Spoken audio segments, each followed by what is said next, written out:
آباء في التربية وأساتذة في العلم ونعم القدوة في الأخلاق، فجزاهم الله عنا خير الجزاء وبارك في عمرهم وأعمالهم.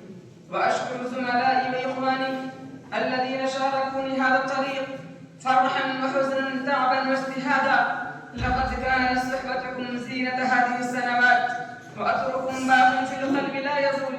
أشكر كذلك إدارة الجامعة وكل من شارك في بناء هذا البيت العلمي من المدرسين والمشرفين والعاملين، فلكم منا كل التقدير والاحترام.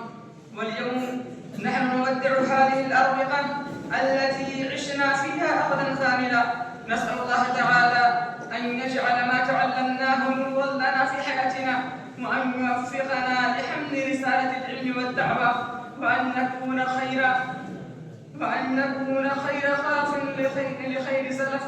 وفي الختام نسأل الله أن يجعلنا هذه الجامعة دائما منارة للعلم ومصدرا للخير، وأن يجمعنا وإياكم على طاعته ومرضاته. فجزاكم الله خيرا وأحسن الجزاء في الدنيا والآخرة. والسلام عليكم ورحمة الله وبركاته.